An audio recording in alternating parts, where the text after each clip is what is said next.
si sabes que él no la merece.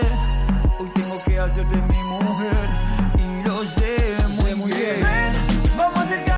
The views, opinions, and representations expressed on the Night Dreams Talk Radio Network and its website are those of the hosts, guests, and participants, and are not necessarily those of or endorsed by the network, its affiliated stations and broadcasts, the management, other hosts, or advertisers of the network. The shows found on the Night Dreams Talk Radio Network can, but do not necessarily, promote any particular lifestyle, belief, religion, political affiliation, or other personal practice. These shows are for entertainment purposes only and are not intended to treat, diagnose, and or claim any cure of disease or condition or give any medical or legal advice. You're listening to my friend Gary Anderson on Night Dreams Talk Radio, the best in paranormal radio. Well, thank you, John. Tonight, you better get yourself a cup of java, get yourself a nice easy chair, and if you're in the Midwest, you might want to get next to the fireplace because I hear it's mighty cold. Tonight, we got a great guest on tonight, Marc Cushman. Now, can you say Star Trek? I can. I love Star Trek. I still watch the reruns today. Well, tonight, Marc is going to tell us a lot of info behind the scenes of Star Trek right after this.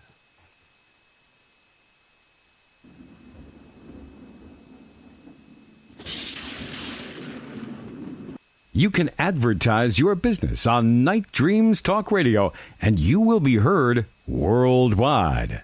Why not contact us at nightdreamstalkradio@gmail.com.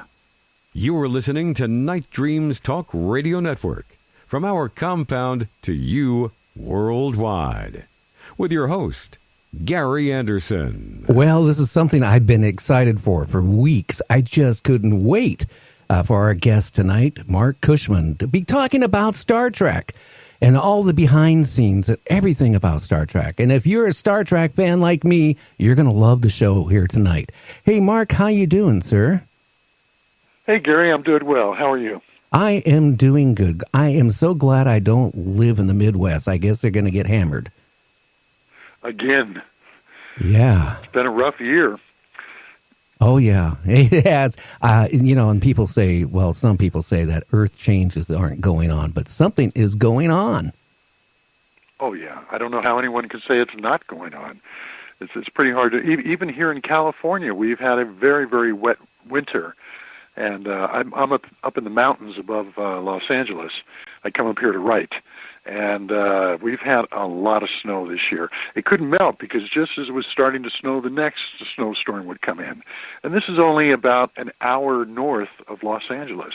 And it's been like this since Christmas Day, and we still have some snow up there in the hills and so forth. So it's been a very wet year after quite a few dry ones. Oh, yeah, because, I ride my motorcycle quite a bit. My daughter moved to Hemet, California. And I don't know why she would have moved to Hemet, California, but she got married, and that's where they bought a house. And, I rode all the way up, from Tacoma area, Gig Harbor area, I should say, to, Reno, Las Vegas. I was almost broke by the time I got to Las Vegas because the casinos. But when I went to look at her house, it was really nice, but I noticed the front yard. I mean, it was virtually no grass. And then, I went in the backyard when they showed me their lemon tree, no grass at all. And I said, well, how come you don't have grass? And they said they can't afford it because if you use water, you get hit with big fines. Yeah. A lot of people in California are having to let their lawns die.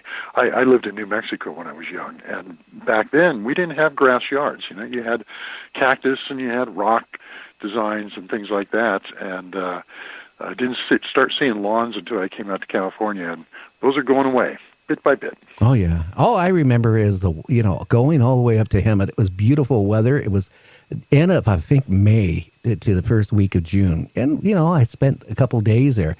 And wouldn't you know it, me and my son both ride Harleys. We decided, okay, well, it's time to go home. We got up by Sacramento, and it was pouring down rain like you wouldn't believe. And, like an idiot, I had no rain gear. I didn't have much money left because it was like a 2.5-week road trip. Like I said, I lost most of it in the last casino I was in. And, I didn't even have a heavy jacket. And I had to ride home all the way from Sacramento to Tacoma, Washington, in pouring down rain. My God, a trip to remember. Yeah, well, it kind of makes me never want to ride in the rain again. Well, why don't you tell the listeners, Mark, about yourself? I'm a screenwriter and a director and an author. Last several years, I've been focusing mostly on doing nonfiction books about the television industry and about the shows that I loved, but more importantly, the shows that I felt were pioneering TV series that changed the face of television. And one of them, I did a book on I Spy, if you remember I Spy. It was the first show to put a white and a black actor together in the 1960s, and the first time a black actor won an Emmy. And it also brought in a lot of technology that allowed it to shoot around the world that I used as a director. Smaller cameras, smaller light packages, wireless microphones, things of that nature.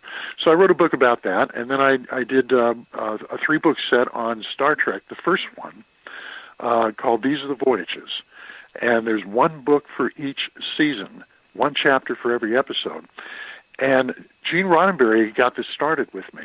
I had been writing for Next Generation. I found out that he had kept all the memos, everything from the first show, all the production sheets, the budgets, everything else. My publisher licensed the Nielsen ratings for every episode. And they would, with each show that they would do, every one of these episodes, plus quite a few that didn't get made, they would, Gene and his co-producer Bob Justman, John D.F. Black, Gene Kuhn, and story editor Dorothy Fontana, D.C. Fontana, they would exchange memos on every story, every script, every aspect of it. And so by going through all these memos and putting them together in these books, you feel like you're sitting in a room listening to them having a conversation about every single episode of Star Trek as it's being written, as it's being made. And quite a few letters coming in, memos coming in from NBC and the studio regarding the budget, regarding censorship issues, quite a few fights between Gene Roddenberry and NBC, which is really the thing that drove Star Trek off the air. There's a lot of folklore out there about it, about the ratings, about things of that nature. The ratings were nowhere near as bad as we were told. They were actually not bad at all. It was really a problem with the type of subjects that Gene was putting on the show, talking about Vietnam, racism, sexism, God, everything. Can I ask you one question? That is what NBC objected to, and that's what finally took the show off the air. Well, you know, wasn't it the first one of the scenes where Captain Kirk kissed, not the yeoman, but the, I'm trying to think of her name. She's black, and that caused a lot of, problems when that happened. That was the first interracial kiss, Gary, and that happened during the third year. It was an episode called Plato's Stepchildren, and it was William Shatner and Nichelle Nichols, Captain Kirk and Lieutenant Uhura. And they kissed on the lips for the first time in 1968 on network television. There had been an episode, Nancy Sinatra had a special the year before, and Sammy Davis Jr. came out and kind of buffed her on the cheek, as they used to say in Hollywood.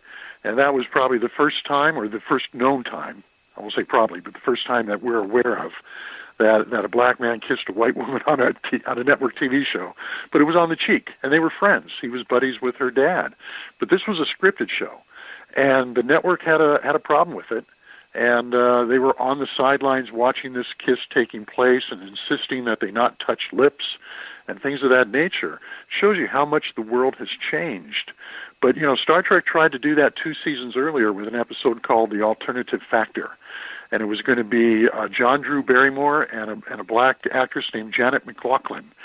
And NBC thought it was a Scottish actress from the stage. She hadn't done any TV. And they knew who John Drew Barrymore was and were very excited to have him on the show. And when they found out that it was going to be white and black, they had the romantic elements taken out of the script. And that kind of gutted the story, made it one of the worst Star Treks ever made, because all this rewriting took place the day before they were going to film and the first day of production. And John Drew Barrymore walked, and they had to get a guy named Robert Brown, who later did Here Comes the Brides and Primus. He came in and did the episode in place of John Drew Barrymore.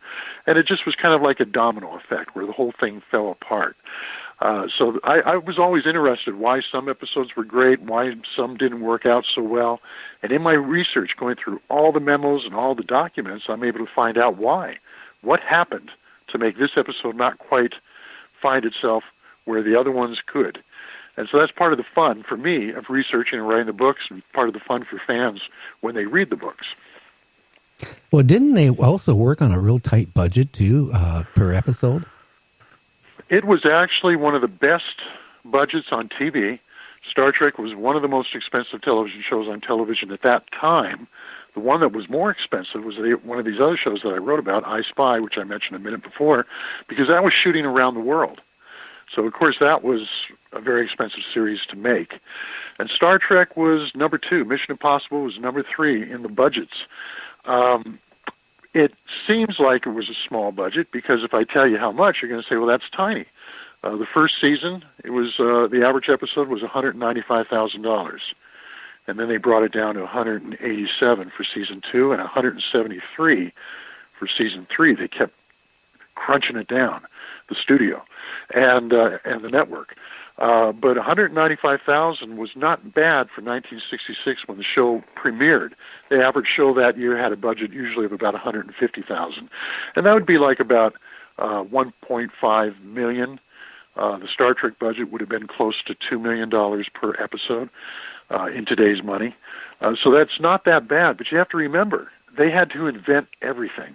They couldn't go to Western costumes and get costumes. They couldn't go to the prop houses and get the props.